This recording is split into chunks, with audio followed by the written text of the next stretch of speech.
أعوذ بالله من الشيطان الرجيم بسم الله الرحمن الرحيم لا إله إلا الله محمد رسول الله صلى الله عليه وآله وأصحابه وبارك وسلم اللهم صل على سيدنا محمد النبي الأمي وعلى آله وأصحابه وبارك وسلم استغفر اللہ الذی لا الہ الا هو الحی القیوم واتوب الیہ۔ اما بعد، تمام دوستوں کو السلام علیکم ورحمۃ اللہ وبرکاتہ۔ الست بربکم، قرآن پاک کی تعلیمات ہمیں بتاتی ہیں کہ اللہ کریم نے ازل میں اپنی مخلوق کو مخاطب کر کے فرمایا، میں تمہارا رب ہوں۔ مخلوق نے اس بات کا اقرار کیا کہ جی ہاں، آپ ہمارے رب ہیں۔ قرآن پاک کے الفاظ الست بربکم اور قالوا بلا کے معانی اور مفہوم ہماری رہنمائی اس طرح کر رہے ہیں کہ ازل میں مخلوق نے اللہ کی آواز سنی، اللہ کی آواز سن کر اللہ کو دیکھا اور اللہ کو دیکھنے کے بعد مخلوق ہونے کا اعتراف کیا۔ اس آیت مبارکہ کی روح سے تخلیق کا منشا یہ ہوا کہ اللہ یہ چاہتا ہے کہ مخلوق اس عہد کو پورا کرے جو اس نے اللہ کی آواز سن کر اور اللہ کو دیکھ کر کیا تھا۔ ہم جب اپنی پیدائش پر غور کرتے ہیں تو یہ دیکھتے ہیں کہ ہم مسلسل سفر میں ہیں، کہیں سے آئے ہیں اور اس زمین پر کچھ عرصہ قیام کرنے کے بعد کہیں جا رہے ہیں۔ سوال یہ ہے کہ ہم کہاں سے آئے ہیں اور کہاں چلے جاتے ہیں، اور کیوں آتے ہیں، کیوں چلے جاتے ہیں۔ پیدائش کے بعد نشو نما کے بعد وسائل کی فراہمی کے ساتھ ساتھ دن رات، ماہ و سال کے تعین سے عمر بڑھنے میں ایک خاص توازن۔ آخر اس مرحلہ در مرحلہ نظام کے قیام کی کیا وجہ ہے؟ کیا یہ اتنا بڑا نظام بغیر کسی مقصد کے چل رہا ہے؟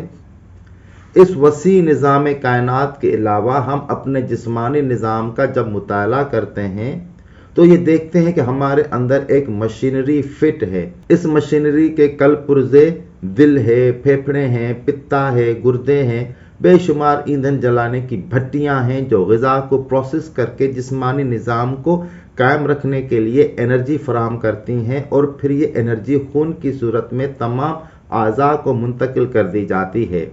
اس پروسیس سے جو کثافت بچ جاتی ہے اس کے اخراج کا ایک معقول انتظام ہے۔ دماغ میں ایسی اطلاعات کا نزول ہوتا ہے جن اطلاعات کی رہنمائی میں انسان ترقی کرتا ہے، نئی ایجادات وجود میں آتی ہیں۔ آخر یہ سب کیا ہے؟ کیوں اللہ نے اتنا بڑا نظام قائم کیا ہے؟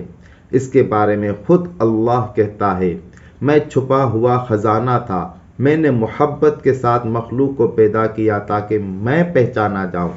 سیدنا علیہ الصلاۃ والسلام کا ارشاد عالی مقام ہے، جس نے خود کو پہچان لیا اس نے اپنے رب کو پہچان لیا۔ یہ سب باتیں اس طرف اشارہ کرتی ہیں کہ انسان کی پیدائش کا مقصد صرف یہ ہے کہ وہ اپنے خالق کا تعارف حاصل کرے۔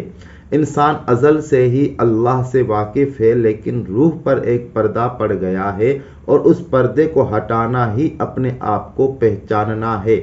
کچھ حضرات جن پر اللہ کو دیکھنے کی طرزیں منکشف نہیں ہوتی، یہ فیصلہ صادر کر دیتے ہیں کہ اللہ کو دیکھا نہیں جا سکتا، اللہ سے ہم کلام نہیں ہوا جا سکتا۔ یہ بات قرآن پاک کی تعلیمات کے مطابق نہیں ہے، جبکہ اللہ پاک خود فرماتا ہے، اور کسی آدمی کی حد نہیں کہ اللہ اس سے باتیں کرے مگر وحی کے ذریعے، یا پردے کے پیچھے سے، یا بھیجے پیغام لانے والا۔ اللہ کو نہ دیکھنے کی ایک بڑی وجہ یہ ہے کہ ہم اس بات کا یقین نہیں رکھتے کہ ہم اللہ کو دیکھ سکتے ہیں۔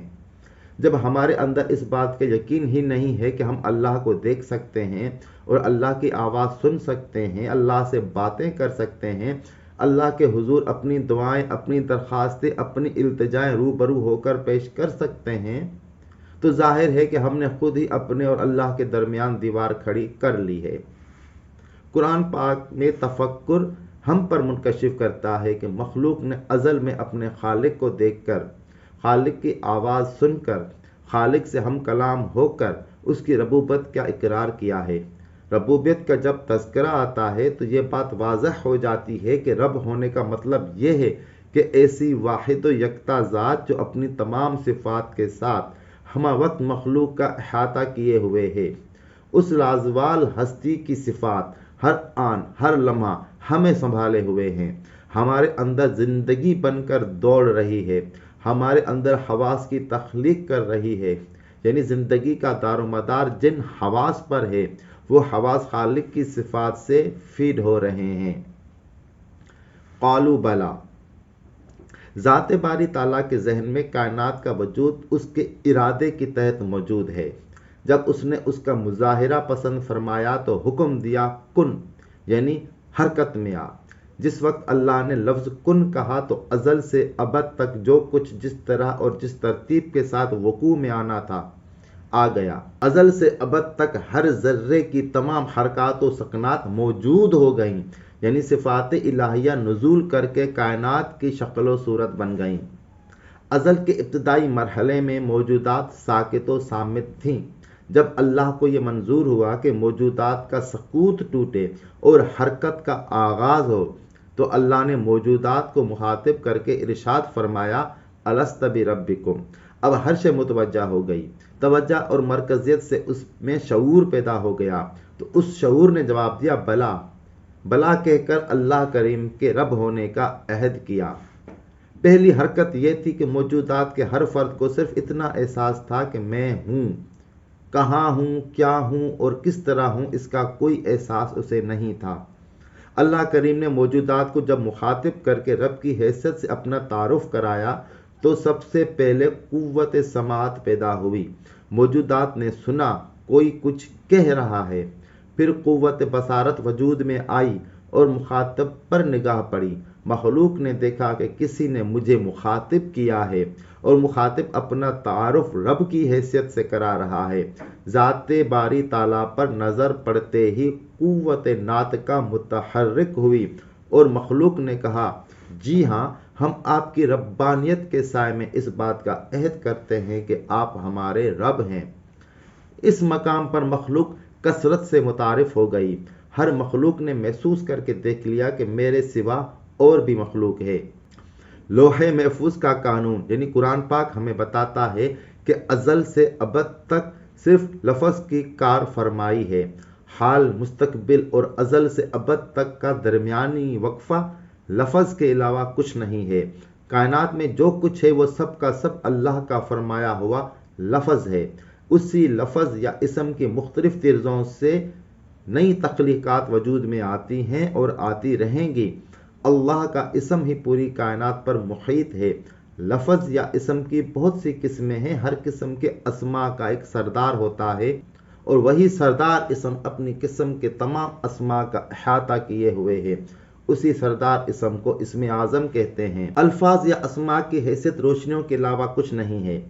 ایک طرز کی جتنی روشنیاں ہیں ان کو کنٹرول کرنے والا اسم بھی انہی روشنیوں سے مرکب ہوتا ہے، اور یہ اسماء کائنات میں موجود اشیاء کی تخلیق کے اجزاء ہوتے ہیں۔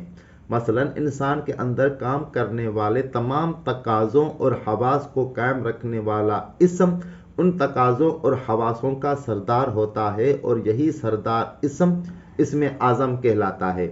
نوع جنات کے لیے الگ اسم اعظم ہے، نوع انسان کے اوپر الگ اسم اعظم کی حکمرانی ہے، نوع نباتات کے لیے الگ، نوع جمادات کے لیے الگ اور فرشتوں کے لیے الگ اسم اعظم ہے۔ کسی نوع سے متعلق اسم اعظم کو جاننے والا صاحب علم اس نوع کی کامل طرزوں، تقاضوں اور کیفیات کا علم رکھتا ہے۔ انسان کے اندر تمام تقاضے اور جذبات دو قسم کے حواس میں کام کرتے ہیں، ایک طرح کے حواس خواب میں کام کرتے ہیں اور دوسری طرح کے حواس بیداری میں کام کرتے ہیں۔ تمام نوعوں پر تقریباً 11,000 اسماء الہیہ کی حکمرانی ہے۔ 5,500 اسماء الہیہ بیداری میں کام کرتے ہیں اور 5,500 خواب میں کام کرتے ہیں۔ انسان چونکہ تمام مخلوق میں افضل حیثیت کا حامل ہے، اس لیے اللہ کے قانون کے مطابق انسان کے اندر کام کرنے والا ہر اسم کسی دوسری نوع کے لیے اسم اعظم کی حیثیت رکھتا ہے۔ یہی وہ اسماء ہیں جن کا علم اللہ کریم نے آدم علیہ السلام کو سکھایا ہے اور فرشتوں کے سامنے حضرت آدم نے بیان کیا۔ اس علمی برتری اور تخلیقی اختیارات کی بنا پر فرشتوں نے حضرت آدم کو سجدہ کیا۔ تکوین یا کائنات کے نظام ایڈمنسٹریشن کو چلانے والے حضرات یا صاحب خدمت اپنے اپنے عہدوں کے مطابق انہی اسماء الہیہ کا علم رکھتے ہیں۔ تخلیق میں کام کرنے والا پورا سسٹم نورانی بیلٹ پر قائم اور رواں دواں ہے۔ اللہ نور السماوات والارض، اور یہی نور لہروں کی شکل میں نباتات، جمادات، حیوانات، انسان، جنات، فرشتوں اور تمام اجزائے کائنات میں زندگی اور زندگی کی پوری تحریکات بن رہا ہے۔ پوری کائنات میں قدرت کا یہ فیضان جاری ہے کہ کائنات کا ہر فرد نور کی ان لہروں کے ذریعے زنجیر کی کڑیوں کی طرح ایک دوسرے سے جڑا ہوا ہے۔ وآخر دعوانا ان الحمد للہ رب العالمین۔ اس بارے میں مزید گفتگو ہم اپنی تیسری ویڈیو میں کریں گے۔